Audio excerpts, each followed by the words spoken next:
Hi guys, welcome to my cricket.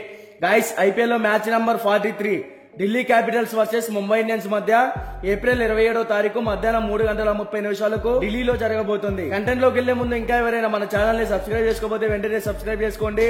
అలాగే ప్రక్కనే ఉన్న గంట సింబల్ యాక్టివేట్ చేసుకోండి. గైస్ ఇక లేట్ చేయకుండా కంటెంట్ లోకి వెళ్ళామంటే ఐపీఎల్ లో one of the crucial match Delhi Capitals versus Mumbai Indians. ఈ రెండు టీమ్స్ మధ్య మ్యాచ్ అంటే చాలా ఇంట్రెస్టింగ్ అయితే ఉండబోతుంది. ఈ మ్యాచ్ మనకి అరుణ్ జైట్లీ క్రికెట్ స్టేడియం ఢిల్లీలో జరగబోతుంది. అరుణ్ జైట్లీ పిచ్ రిపోర్ట్స్ గురించి మాట్లాడుకుంటే ఈ పిచ్ అనేది బ్యాటింగ్ కి ఫ్రెండ్లీ పిచ్, అలాగే చేజింగ్ చేసే టీం కి కూడా అనుకూలంగా ఉంటుంది. ఈ వెన్యూలో ఇప్పటి వరకు టోటల్ గా 87 మ్యాచెస్ అయితే జరిగాయి. అందులో ఫస్ట్ బ్యాటింగ్ చేసిన టీం 44% అయితే విన్ అయింది. సెకండ్ బ్యాటింగ్ చేసిన టీం 53% అయితే విన్ అయింది. సో ఇక్కడే మనం అర్థం చేసుకోవచ్చు, టాస్ విన్ అయితే ఫస్ట్ బౌలింగ్ ఎంచుకుంటేనే విన్ అయ్యే ఛాన్సెస్ అయితే ఎక్కువగా ఉంటాయి. అలాగే ఈ వెన్యూలో average first batting score 167 runs, average second batting score 150 runs. ఈ వెన్యూలో స్పిన్నర్ పేస్ బౌలింగ్ గురించి మాట్లాడుకుంటే పేస్ బౌలింగ్ కి 52 వికెట్స్ పడ్డాయి, స్పిన్ బౌలింగ్ కి 68 వికెట్స్ పడ్డాయి. సో ఇక్కడ పేస్ బౌలింగ్ కన్నా స్పిన్ బౌలింగ్ కొంచెం అనుకూలంగా ఉంటుందని చెప్పుకోవాలి. సో ముందుగా బోత్ టీమ్స్ కి సంబంధించిన హెడ్ టు హెడ్ గురించి మాట్లాడుకుంటే ఇప్పటి వరకు ఈ రెండు టీమ్స్ మధ్య టోటల్ గా 34 మ్యాచెస్ అయితే జరిగాయి.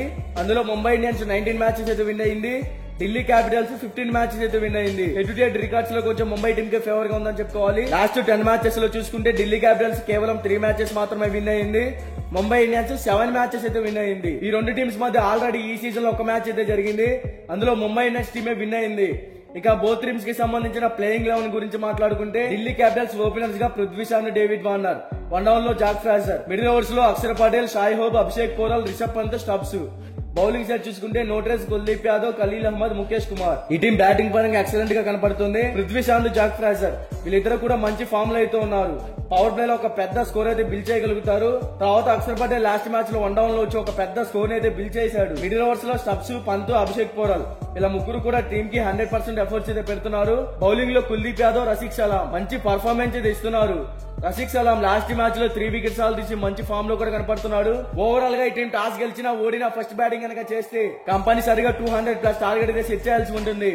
అప్పుడే ఈ టీం విన్ అయ్యే ఛాన్సెస్ అయితే క్రియేట్ చేసుకోవచ్చు. ఇక ముంబై ఇండియన్స్ గురించి మాట్లాడుకుంటే ఈ టీం ఓపెనర్స్ గా రోహిత్ శర్మ, ఇషాన్ కిషన్, వన్ డౌన్ లో సూర్యకుమార్ యాదవ్, మిడిల్ ఓవర్స్ లో Tilak Varma, Mohammad Nabi, Wadhera, Hardik Pandya, Tim David. Bowling side చూసుకుంటే కోయిట్జీ, పీయూష్ చావ్లా, బుమ్రా, నువాన్, తుషారా. ఈ టీం బ్యాటింగ్ ఆర్డర్ లో మంచి స్ట్రాంగ్ గా కనపడుతున్నా అంత పర్ఫార్మెన్స్ అయితే ఇవ్వలేకపోతున్నారు. మిడిల్ ఓవర్స్ లో తిలక్ వర్మ, మహమ్మద్ నబీ వీళ్ళిద్దరు మంచి ఫామ్ లో అయితే ఉన్నారు. కానీ రోహిత్ శర్మ, ఇషాన్ కిషన్, సూర్యకుమార్ యాదవ్ లాంటి హిట్టర్స్ ఉన్నా కూడా మంచి పర్ఫార్మెన్స్ అయితే ఇవ్వలేకపోతున్నారు. తర్వాత కెప్టెన్ హార్దిక్ పాండ్యా ఈ టీం కి కెప్టెన్సీ పరంగా చాలా ఇంప్రూవ్ అయితేనే ఈ టీం కి బెనిఫిట్ గా ఉంటుంది. ఈ టీం బ్యాటింగ్ మరియు బౌలింగ్ లో చాలా స్ట్రాంగ్ గా ఉంది, కానీ అంతగా పర్ఫార్మెన్స్ అయితే ఇవ్వలేకపోతున్నారు. ఇక ఈ రెండు teams batting are bowling side చూసుకుంటే ఢిల్లీ క్యాపిటల్స్ కన్నా ముంబై టీమే కొంచెం స్ట్రాంగ్ గా ఉంది, కాబట్టి ముంబై టీం విన్ అయ్యే ఛాన్సెస్ అయితే క్రియేట్ చేసుకోవచ్చు. మీకు 100% విన్ రిపోర్ట్ కావాలి అంటే డిస్క్రిప్షన్ లో మన టెలిగ్రామ్ ఛానల్ లింక్ అయితే ఉంది, ఒకసారి వెళ్ళి జాయిన్ అవ్వండి. ఇక బోత్ టీమ్స్ కి సంబంధించిన ఎక్స్పెక్టెడ్ ప్లేయింగ్ 11 డిస్ప్లే మీద రన్ అవుతుందో ఒకసారి చెక్ చేయండి.